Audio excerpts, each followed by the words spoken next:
ये है Patrick collision, Irish born American entrepreneur जो कि US based payment startup stripe, जिसका वैल्यूएशन $95 बिलियन से ज़्यादा है, उसको चलाते हैं। उनको रिप्लाई किया है हम सबके favourite part time CEO SpaceX और टेस्ला के full time Twitter influencer Elon भैया ने, और ये दोनों इंडियन टैलेंट की तारीफ कर रहे हैं।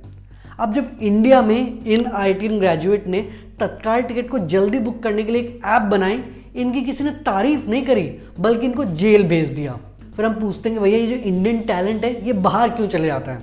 तो नमस्कार दोस्तों, मेरा नाम है अर्नब नायक, आप देख रहे हैं स्टार्टअप ज्ञान, और इस वीडियो में हम डिस्कस करेंगे कि भैया जो हमारे इंडियंस हैं वो इतने बढ़िया ग्लोबल कंपनी के सीईओज क्यों बनते हैं। और उससे बड़ा इंपॉर्टेंट क्वेश्चन आता है कि यार अगर ये इतने बढ़िया सीईओज बनते हैं तो ये इंडिया में कंपनीज क्यों नहीं खोलते, या फिर इंडियन कंपनीज के सीईओज क्यों नहीं बनते। वीडियो को आखिर तक देखना और जल्दी से वीडियो शुरू करते हैं। अब देखो यार, जो पॉपुलर कंपनीज है जैसे कि माइक्रोसॉफ्ट, अल्फाबेट, आईबीएम, एडोबी और अब ट्विटर, इन सब के इंडियन ओरिजिन सीईओज के बारे में तो हम सबको पता ही है।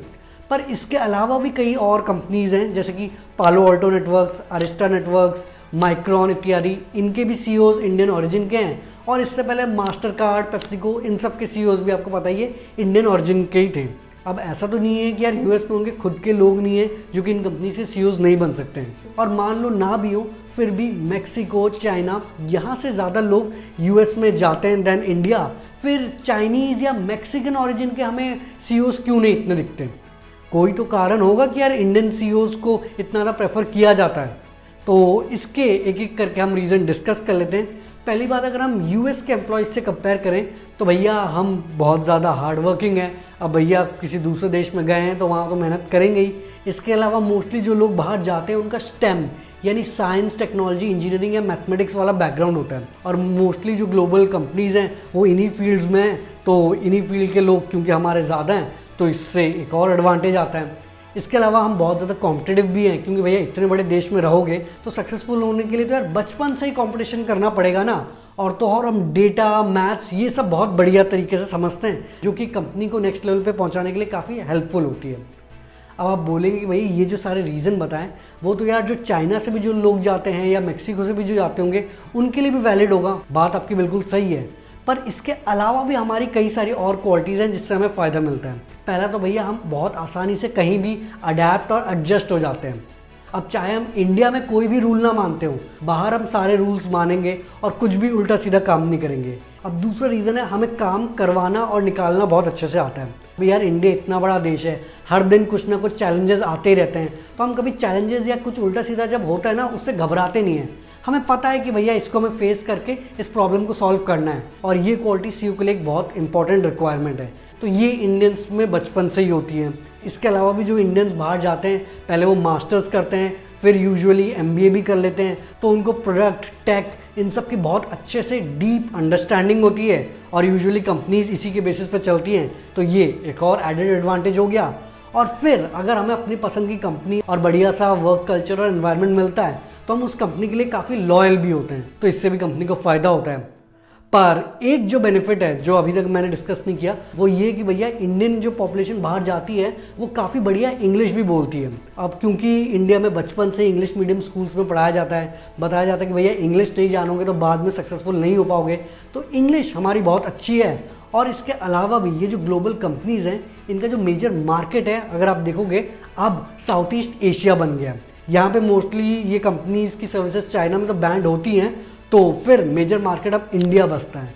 तो अगर ये इंडियन ओरिजिन सीईओ लेके आते हैं वो इस मार्केट को बहुत अच्छे से बचपन से समझते हैं, तो इस मार्केट में वो ग्रो करने में कंपनीज को काफ़ी मदद करते हैं। और यही रीज़न है कि आप जो कंपनीज जिनके इंडियन ओरिजिन सीईओज हैं उनके स्टॉक परफॉर्मेंसेस को देखेंगे, मोस्टली सारी कंपनीज का 100% से भी ज़्यादा शेयर प्राइसेस बढ़े हैं जब से इंडियन सीईओज आए हैं।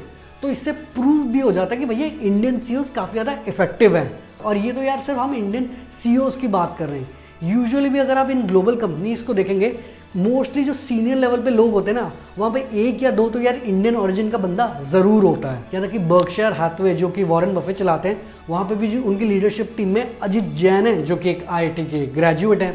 तो फिर ये क्वेश्चन आता है कि यार अगर हमारे इंडियंस इतने ज़्यादा इंटेलिजेंट है, इतने स्मार्ट हैं और एक्चुअल में कंपनीज को इतना बढ़िया चलाते हैं, तो फिर आपके मन में क्वेश्चन नहीं आता कि यार ये जो इतने स्मार्ट लोग हैं ये इंडिया छोड़ के क्यों जा रहे हैं, क्यों ये इंडिया में अपनी कंपनीज नहीं खोल रहे, या फिर इंडियन कंपनी के सीईओज बन के उनको नेक्स्ट लेवल पे क्यों नहीं लेके जा रहे हैं। अच्छा, अगर आपको मेरे ये बिजनेस की स्टडीज़ के वीडियोस पसंद है तो इनके पीछे जो यूजुअली एंटरप्रेन्योर्स होते हैं जैसे कि Steve jobs, Bill Gates, mark Zuckerberg, Mukesh Ambani इत्यादि के ऑडियो बायोग्राफी से आपको और भी काफ़ी कुछ सीखने को मिलेगा। और इसके लिए मैं आप सबको रिकमेंड करूँगा आप कुकू FM यूज़ करें, जो कि हमारे इस वीडियो के स्पॉन्सर भी हैं। वैसे तो कुकू FM का कॉस्ट सिर्फ 399 रुपीज़ है एक साल के सब्सक्रिप्शन का, पर अगर आप पहले 250 लोगों में से होते हैं जो कि हमारे डिस्क्रिप्शन में दिए गए लिंक से कुकू FM को डाउनलोड करते हैं और उसके बाद SG50 का कूपन कोड यूज़ करते हैं तो आपको 50% का डिस्काउंट मिलेगा, यानी आपका ईयरली सब्सक्रिप्शन सिर्फ 199 रुपीज़ का हो जाएगा। और बायोग्राफीज़ और बुक समरीज़ के अलावा भी कई और जॉनर्स के भी आपको कंटेंट मिल जाएंगे जैसे कि history, comedy, drama, religion, self help इत्यादि। और सबसे बढ़िया बात है कि हिंदी, इंग्लिश के अलावा ये कई सारे लोकल लैंग्वेजेस जैसे कि मराठी, गुजराती, बांग्ला इत्यादि में भी अवेलेबल है। तो देर किस बात की, ये मौका बिल्कुल भी मत गवाओ। लिंक डिस्क्रिप्शन में दिया गया है, कुकू FM ऐप को डाउनलोड करो और SG50 कूपन कोड यूज़ करना बिल्कुल भी मत भूलना। अब देखो यार, कोई अपना देश छोड़ के बाहर तो जाना नहीं चाहता, क्योंकि वहाँ पे वो कितना भी अच्छा कर ले, कितना भी पैसे कमा लें, जब तक उनको सिटीजनशिप नहीं मिलती, जो कि यूजुअली पूरी ज़िंदगी लग जाती है US में, तो वो एक सेकेंड ग्रेड सिटीजन ही रहते हैं। पर फिर भी आपके कोई ना कोई दोस्त तो ज़रूर होंगे जो कि बाहर जाके सेटल हुए हैं, या फिर ऐसे दोस्त तो होंगे जो बाहर जाना चाहते हैं। तो ऐसी क्या दिक्कत है इंडिया में कि यार हर कोई बाहर जाने के सपने देखते हैं, और एक्चुअल सक्सेस बहुत लोगों के लिए तब होता है जब वो इंडिया छोड़ के बाहर कहीं सेटल होते हैं।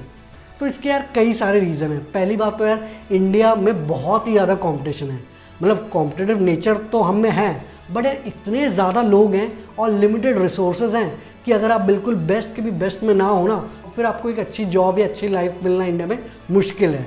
और तभी आप देखेंगे यार IIT कितनी ज़्यादा डिमांड है, मतलब बच्चों से ज़्यादा उनके पेरेंट्स लगे हुए थे कि भैया IIT क्लियर कर लो, ज़िंदगी बन जाएगी। तो इतना ज़्यादा कंपटीशन है तो इंसान सोचता है कि यार इतनी मेहनत में तो बाहर बहुत बढ़िया सी जॉब मिल ही जाएगी। इसके अलावा इंडिया में मेरिट की उतनी कदर नहीं है जितनी बाहर के देशों की है। यहाँ पे आधे काम जुगाड़ से हो जाते हैं, तो इंसान को लगता है ना कि यार बाहर अगर मैं मेहनत करूँगा तो मुझे अच्छा रिजल्ट मिल जाएगा। यहाँ पे मेहनत के साथ मुझे जुगाड़ भी करना पड़ेगा। और जो लोगों की कंप्लेन रहती है कि यार इंडिया में जो कंपनीज़ हैं वो बहुत ज़्यादा काम कराती हैं, बढ़िया वर्क कल्चर नहीं है, फिर जो इंडियन कंपनीज़ हैं वो इनोवेशन पे इतना ज़्यादा फोकस नहीं करती हैं, सिर्फ काम निकालने में फोकस करते हैं, जैसे मजदूरी कर रहे हो। और जैसे कि मैंने आपको पहले भी एग्जांपल दिया कि बाहर इनोवेशन, नई चीज़ ट्राई करने में बहुत ज़्यादा फोकस होता है। मतलब एक्चुअल में बाउंटी प्रोग्राम्स होते हैं जिसमें अगर आप बड़े बड़े कंपनीज़ में गलतियाँ निकालते हो तो आपको हज़ारों डॉलर का रिवॉर्ड मिलता है, और उसमें भी इंडियंस काफ़ी जीतते हैं। और फिर यहाँ पे गवर्नमेंट का भी उतना ज़्यादा सपोर्ट नहीं होता, लॉज रूल्स इतना चेंज होते हैं कि यार बिजनेस यहाँ करना भी काफ़ी मुश्किल होता है। मतलब एक एक कंपनी खोलने के लिए इतने सारे रजिस्ट्रेशन, इतने सारे लाइसेंसेस, इतने सारे टैक्स, इंसान को लगता है कि भैया हम पूरा टाइम पेपर वर्क करते रह जाएंगे तो कंपनी कब चलाएंगे। तभी आप देखेंगे कि यार most of the Indian startups या तो सिंगापुर में रजिस्टर्ड होती हैं, या US में रजिस्टर्ड होती हैं, या कहीं और रजिस्टर्ड होती हैं। इसके अलावा यहाँ पे इतना ज़्यादा गवर्नमेंट सपोर्ट फंडिंग में भी नहीं मिलता है, जबकि इंडिया में इतना बड़ा स्टार्टअप इकोसिस्टम है कि सिंगापुर की government, Chinese VCs, American VCs, Japanese VCs सब इंडिया में इन्वेस्ट करना चाहते हैं, बट इंडियन गवर्नमेंट से बड़े बड़े बिजनेसमैन को हज़ारों करोड़ों का लोन देता है, वो लोन डिफ़ॉल्ट करते हैं तो टैक्स पेयर का नुकसान होता है, और यहाँ इंडियन स्टार्टअप को फंडिंग के लिए बाहर के VCs से नेगोशिएट करना पड़ता है। इसके अलावा इंडिया में अंडर ग्रेजुएशन के लिए चलो तब भी फैसिलिटीज़ हैं, बट अगर आप मास्टर्स करना चाहते हैं तो इंडिया में उतने अच्छे कॉलेजेस नहीं हैं, उतने बढ़िया फैकल्टीज़ नहीं है, रिसर्च पे उतना ज़्यादा फोकस किया नहीं जाता है। तो इसीलिए जो भी मास्टर्स करना चाहता है वो तो बाहर ही जाता है, क्योंकि वहाँ पे उनको ग्रांट भी ज़्यादा मिलता है, प्रोफेसर्स भी अच्छे होते हैं और ज़्यादा सीखने को भी मिलता है, और ओवरऑल उनका वहाँ का कल्चर, लाइफस्टाइल पसंद आता है, जबकि वो फैमिलीज़ को अपना बहुत ज़्यादा मिस करते ही हैं। अब जितना भी हम बोल दें कि भैया हमारे देश से पढ़ के ये लोग बाहर जाके CEOs बने, बट हमको मानना तो पड़ेगा कि अब ये सारे लोग अमेरिकन सिटीजन्स हो गए, इंडियन ओरिजिन के हैं, बट बन तो अब वो अमेरिकन सिटीजन्स ही गए और अमेरिकन कंपनीज़ के लिए काम कर रहे हैं। तो ये तो वही बात हो गई कि भैया पढ़ेगा इंडिया तो बढ़ेगा अमेरिका, तो ये होना नहीं चाहिए ना। तो इससे तो यार उनको ज़्यादा फ़ायदा हो रहा है और हमें एक्चुअल में उतना बेनिफिट नहीं मिल पा रहा है। तो अब क्वेश्चन आता है कि यार ये सारी चीज़ें सॉल्व कैसे होगी। अब ऐसा नहीं है कि यार सब कुछ ही नेगेटिव है। अब धीरे धीरे इंडिया का भी स्टार्टअप इकोसिस्टम इतना ज़्यादा बढ़ रहा है, मतलब पिछले साल 10 यूनिकॉर्न स्टार्टअप्स बने थे जो कि अभी तक सबसे ज़्यादा था, बट इसी साल 41 स्टार्टअप्स यूनिकॉर्न बन चुके हैं और अभी भी 1 महीना रहता है। इसके अलावा कई सारे टेक्नोलॉजिकल इनोवेशंस हो रहे हैं और आप जोमेटो स्विगी से जो खाना ऑर्डर कर रहे हो वो जितनी तेज़ से डिलीवर कर रहे हैं वो शायद ही कोई अमेरिकन कंपनी उतने तेज़ से डिलीवर कर पाती होगी। धीरे धीरे गवर्नमेंट भी अब स्टार्टअप्स को सपोर्ट कर रही है और इंडिया में लाइसेंसेस के रिक्वायरमेंट्स कम करे जा रहे हैं। इसके अलावा आप देखेंगे क्योंकि रूल्स एंड रेगुलेशन थोड़ा कम किए जा रहे हैं, इसके लिए कई सारे इंडियन स्टार्टअप्स अब इंडिया में ही आईपीओ कर रहे हैं, जैसे जोमेटो, पेटीएम इत्यादि हो गए। नहीं तो पहले तो यार इंडियन स्टार्टअप जैसे कि मेक माई ट्रिप ये सब यूएस में ही आईपीओ करते थे। तो चेंजेस हो रही हैं बट अभी भी बहुत काम करना बाकी है। हमें एजुकेशन सिस्टम को और इम्प्रूव करना है ताकि हम ज़्यादा टैलेंट को इंडिया में रख पाएँ, रिसर्च पे और ज़्यादा फोकस करना है और जुगाड़ को थोड़ा कम करके सिर्फ मेरिट पे फोकस करना चाहिए। क्या जो बंदा मेहनत कर रहा है एक्चुअल में रिजल्ट ला रहा है उसको बेनिफिट्स मिले, ना कि जिसने जुगाड़ से कनेक्शन से कुछ कर लिया हो। तब देश को और ज़्यादा फायदा होगा और एक्चुअल में इंडिया फाइनली डेवलपिंग से डेवलप्ड कंट्री बन पाएगा। और गवर्नमेंट को भी यार हमारे यंग टैलेंट को और मोटिवेट करना पड़ेगा ताकि उनको ऐसा ना लगे कि यार बाहर तो यार हमारी इतनी इज्जत है और हमको इतना सपोर्ट मिलता है, यहाँ पे हमारी कोई वैल्यू ही नहीं है।